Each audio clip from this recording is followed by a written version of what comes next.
Joyeux Purim! Purim, on fête le sauvetage du peuple juif il y a environ 2500 ans. C'était entre le premier et deuxième temple que Haman, qui était un ministre très important chez le roi Achashverosh qui gouvernait le monde entier, ce Haman a voulu exterminer tout le peuple juif, hommes, femmes et enfants, le même jour, le 13e jour du mois de Hadar. Le peuple juif dans le monde entier devait être exterminé. Et c'est ce qu'on fête à Purim. On fête le 14 Hadar, le fait qu'on a été sauvé de ce décret d'extermination qui a été fait par Haman, que Dieu nous a sauvés. Le rabbi nous fait remarquer que cette période-là du peuple juif, a priori, était la période la plus belle du peuple juif en exil. Et quand on dit la plus belle, c'est pas seulement dans le sens la plus heureuse, mais aussi la plus sécurisée a priori.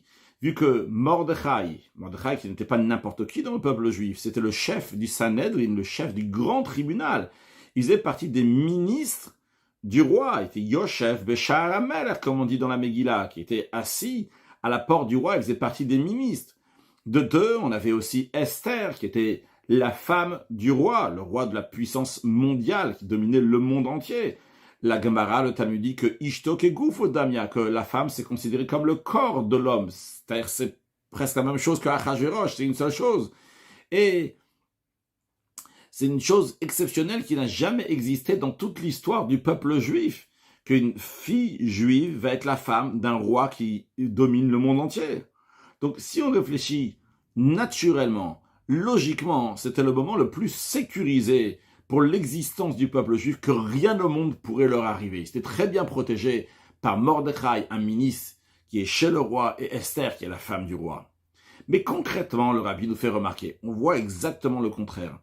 Justement, à cette période-là, dans la période que le peuple juif était sûr de sa situation, de sa bonne situation, est venu le décret que Dieu en préserve, d'exterminer tout le peuple juif, du plus jeune au plus vieux, les enfants et les femmes, le même jour. C'était un décret encore plus dur que tous les décrets qui a jamais existé pour le peuple juif. Il n'y a jamais eu un si grand décret d'extermination pour le peuple juif.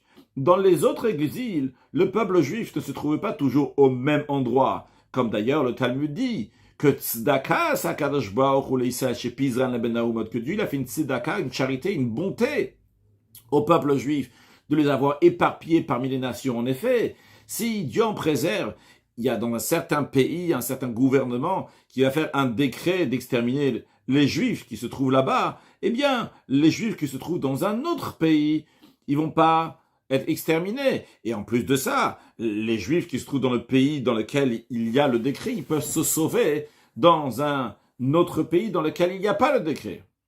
Même à l'époque de Paro, de Pharaon, quand tout le peuple juif était sous l'autorité, sous le gouvernement de Pharaon, il y avait l'impossibilité de sortir d'Égypte. Comme le sage dit qu'il n'y avait même pas un serviteur qui pouvait sortir d'Égypte.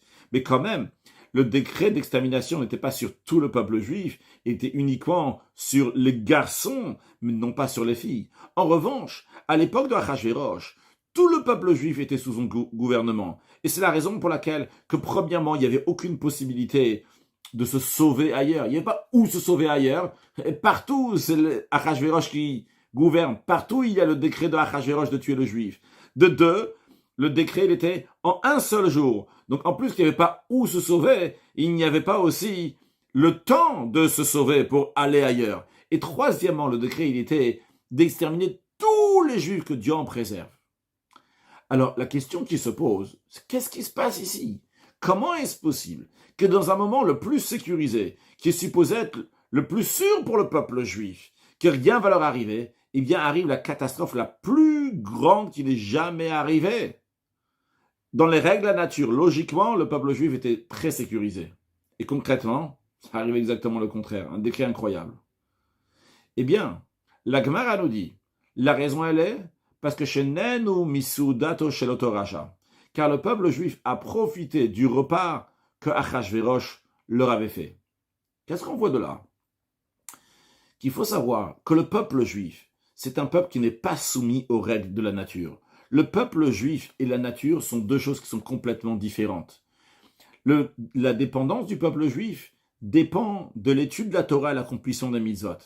Et c'est la raison pour laquelle, que même dans une période, dans une époque, dans laquelle il n'y a pas du tout lieu de craindre à quel que soit aucun décret, quand par exemple c'était à l'époque de Achashverosh, sa femme c'est une juive, il y a Mordechai qui est quelqu'un de très important du peuple juif qui se trouve là-bas dans le palais du roi en tant que ministre, même dans un moment que c'est le plus sûr, il n'y a pas de quoi craindre un décret, eh bien quand même ça peut venir un décret sur le peuple juif, un décret si grave que ça, d'extermination, quand le peuple juif vient en contact avec des choses qui ne sont pas cachères, chez Nenu Misudato Shalot Rasha, qu'ils ont profité du repas de Achashverosh. Et cette conclusion qu'on vient de voir, que le peuple juif ne dépend pas de la nature, que même dans les meilleurs moments, il peut arriver des catastrophes, mais on peut le voir aussi dans la manière que le miracle est arrivé. La manière que Dieu a amené son salut, son sauvetage, n'était pas basée sur la nature. La base, c'était par Teshuvah, par se repentir, se rattacher à nouveau à Dieu. On voit ça dans la Megillah raconte que lorsque Mordechai et Esther ont entendu le décret de Haman d'exterminer tout le peuple juif, qu'est-ce qu'ils ont fait? Ils ont dit, va, Esther elle a dit à Mordechai, va, rassemble tous les juifs qui se trouvent à Shushan, jeûnez, ne mangez pas, ne buvez pas pendant 3 jours et 3 nuits. Ça, c'est la première chose qu'ils ont fait. A priori, ce qu'ils auraient dû faire, c'est quoi? C'est premièrement, aller faire les choses dans les règles de la nature. Aller voir le roi Achashverosh, envoyer un convoi diplomatique qui va dire à Achashverosh qu'il faut annuler le décret. Concrètement, ce n'est pas ça que la Megillah nous raconte. Nous raconte qu'ils se sont rattachés à Dieu. Encore plus que ça, Esther, elle a dit, Gamani venarotai atzunken. Moi aussi, Esther, et mes jeunes filles qui sont avec Esther, eux aussi, ils vont jeûner pendant 3 jours et 3 nuits. A priori, ça aussi, c'est pas dans les règles de la nature, ça aussi, c'est pas logique de faire ça. Si on réfléchit, toute l'importance de Esther aux yeux de Achashverosh, c'est parce que parce que elle trouvait grâce et bonté devant Achashverosh plus que tous les filles vierges. On comprend donc que si elle va jeûner pendant 3 jours, ça ne va pas lui rajouter de la grâce dans les règles de la nature, mais au contraire, ça va faire qu'elle va avoir moins de grâce. Alors comment Esther s'est permis de jeûner? Eh bien, la réponse est la suivante. De la même manière que le décret n'est pas venu naturellement, parce que dans la nature, il n'y avait pas de logique qu'un tel décret va arriver. Le peuple juif était sécurisé, protégé. Eh bien, de la même manière aussi, le miracle n'est pas venu par la nature. Le sauvetage, il est venu par la teshuva, par la repentance, le fait de repartir, retourner vers Hachem. Et une des manières de faire teshuva, une des voies de la teshuva, le Rambam dit, c'est le tzom, c'est le fait de jeûner. Et lorsque tous les juifs qui se trouvaient à Shushan ont jeûné, et donc évidemment, si tous les juifs de Shushan vont jeûner, c'est interdit pour un particulier de ne pas jeûner. Donc Esther, évidemment, on ne va pas dire elle ne va pas jeûner, elle dit Gamani venarotayatsum ken, moi aussi. Et mes jeunes filles, je vais jeûner d'une telle manière. Ah, et c'est vrai que si je vais jeûner, Esther, elle va avoir elle peut se dire, je vais avoir moins de grâce. Et la règle, elle est qu'on ne peut pas s'appuyer sur un miracle. Miraculeusement, il faut la chose dans la règle de la nature. Et il faut faire aussi les vêtements, les réceptacles pour avoir le miracle. Mais Esther, elle savait, Mordechai savait, le peuple juif a compris que c'est seulement des vêtements. C'est pas l'essentiel. C'est pas ça qui amène le sauvetage. Si la cause qui amène le sauvetage, c'est-à-dire le rattachement à Dieu à travers l'étude de la Torah, l'accomplissement des mitzvot est comme il faut, alors même s'ils vont faire un petit vêtement, un petit récipient, quel que soit, Esther va venir, tout va s'arranger. Seulement vu qu'on est en exil, et les choses donc sont voilées, c'est la raison pour laquelle aussi bien le décret, aussi bien le sauvetage du décret sont venus de manière tout à fait naturelle. Haman, il était antisémite, il a voulu tuer le peuple juif. Esther, donc elle s'est présentée chez le roi, c'était la femme du roi, etc. Mais ça, c'est déjà le vêtement qui cache le miracle parce qu'on est en exil.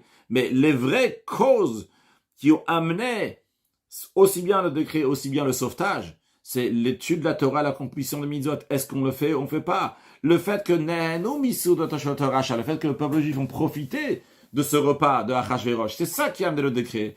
Et le fait que le peuple juif a jeûné, a fait teshuva, c'est ça qui a annulé le décret. L'enseignement tiré de cela pour nos jours, certains pensent que les moyens essentiels pour garder l'existence du peuple juif pendant l'exil, c'est avec les efforts diplomatiques ou bien avec des moyens naturel. Et d'ailleurs, certains même vont ramener des preuves, comme Esther, elle est partie voir Achashverosh, les moyens naturels. Le rabbi dit, ces gens-là qui ramènent de telles preuves de la Megillah pour montrer que les choses doivent être faites de manière naturelle, ils doivent savoir qu'en plus qu'ils sont Megalim Panim Batorah Shelo Ka'alara, c'est-à-dire qu'ils expliquent des textes de Torah pas comme il faut, parce qu'ils expliquent l'histoire de la Megillah Esther, le contraire de la vérité, en disant que c'est juste quelque chose qui est tout à fait naturel. Mais en plus de ça, en disant de telles choses, eh bien, ils nient toute la raison, la manière d'exister du peuple juif. En effet, le peuple juif existe de manière tout à fait surnaturelle, à tel point qu'il est dit sur le verset « Atem nitzavim hayom kulchem » que vous vous tenez tous aujourd'hui. Nos sages disent que même lorsque le monde entier est en train de s'effondrer, Atem nitzavim, vous vous tenez, vous êtes stable, parce que l'existence du juif est différente de l'existence de toutes les nations du monde. L'existence des nations, c'est basé sur les règles de la nature. Mais par contre, le peuple juif, il n'est pas soumis à la nature. Leur existence est liée avec l'étude de la Torah, l'accomplissement des mitzvot. Et lorsque vient un moment de souffrance, un moment de détresse ou un décret que Dieu en préserve sur le peuple juif, on ne doit pas compter et s'appuyer sur les moyens diplomatiques et aller voir les nations du monde. Non, tout d'abord, ce qu'il faut faire, c'est regarder nos actions, remplir ce qu'il faut remplir, ce qu'on n'a pas fait, nos manques, ce qu'on avait jusqu'à présent, se renforcer dans l'étude de la Torah, l'accomplissement des mitzvot. Et après seulement, ça va aider le fait qu'on va faire les règles naturelles. Et même dans un cas où le monde entier s'écroule, le umota olam mitmotetot, que les nations du monde donc s'effondrent, mais atem nitzavim vekayamim, vous le peuple juif, vous êtes établis, vous êtes stables, vous existez toujours. Il ne faut pas s'inquiéter, s'affoler de la situation des Juifs comme ça a l'air aux yeux de chair dans les règles de la nature. Qu'est-ce que nous devons faire le peuple juif? C'est se renforcer, donc garder la Torah et les mitzvot. Et à ce moment-là, après ça, on va faire le moins de vêtements matériels. Eh bien, la tzlacha nisit, la réussite miraculeuse surnaturelle va arriver. Cette conclusion, que le peuple juif n'est pas soumis aux règles de la nature, c'est pas juste le peuple juif, la généralité. Mais après moi, personnellement, bon, moi c'est notre affaire. Non! Chaque individuel, c'est la même chose aussi. Un juif doit se rappeler que tout ce qu'il a dépend de Akadosh Baruch Hu ou de Dieu lui-même, que Dieu n'est pas limité, chas v'shalom, dans les règles de la nature. Vrai, il y a besoin d'une préparation. Il faut faire bechol asher taseh, il faut faire quelque chose pour recevoir ce que Dieu veut nous donner. Il faut faire un réceptacle dans lequel va s'habiller le flux que Dieu va donner au Berach Hashem Elokecha, à la bénédiction de Dieu. Mais il ne faut pas oublier que c'est uniquement un réceptacle, un récipient. L'essentiel, c'est la bénédiction de Dieu. Et cette bénédiction de Dieu, comme elle vient à chaque juif individuellement, c'est que lorsque le juif s'attache à Dieu en étudiant la Torah, en accomplissant les mitzvot. Et lorsque l'essentiel est là, eh bien, la réussite, elle vient dans n'importe quelle levouche, dans n'importe quel vêtement, dans n'importe quel récipient. Parce que l'essentiel, il est là. L'attachement à Dieu, il est là.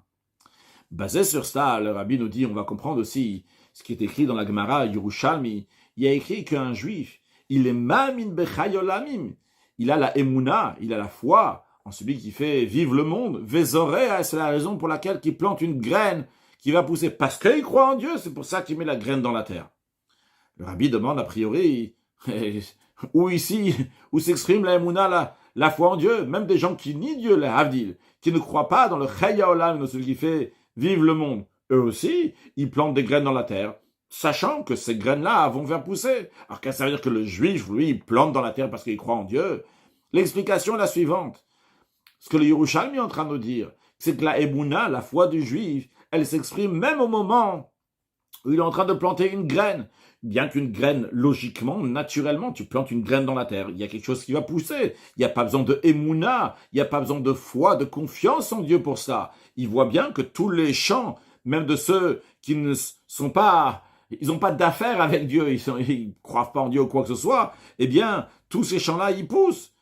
Alors, bien que lui, il voit que tout pousse, mais il sait qu'en tant que juif, eh bien, juif est différent du monde. La même manière que le peuple juif en général n'est pas soumis aux règles de la nature. De la même manière aussi, chaque juif individuellement, il n'est pas soumis aux règles de la nature. Et il sait que même si tous les champs qui sont autour de lui, des non-juifs, eh bien, il pousse de manière naturelle, mais lui, il sait que comment il va avoir la réussite de ce qu'il est en train de planter uniquement parce qu'il a la émouna, le bitachon, uniquement parce qu'il a la foi et la confiance en Dieu.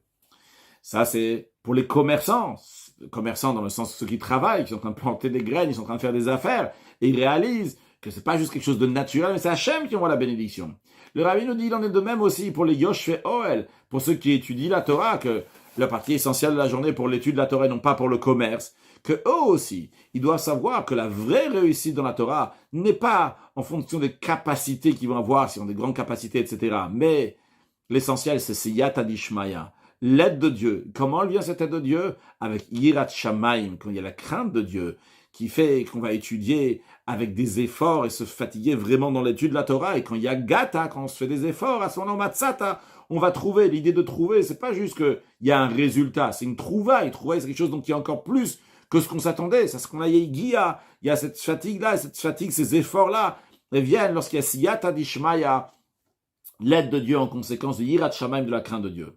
Et si ça manque l'essentiel, eh bien même si quelqu'un a de très bonnes capacités, il va faire des efforts, mais c'est pas ces efforts qui sont ensuite de Yirat Shamaim, de la crainte de Dieu, eh bien il n'y aura pas de si bons résultats. Parce qu'il s'agit ici pas juste d'une chorma, d'une sagesse dans la Torah, il s'agit de chorma toshel HaKadosh Baruch Hu, de la sagesse de Dieu.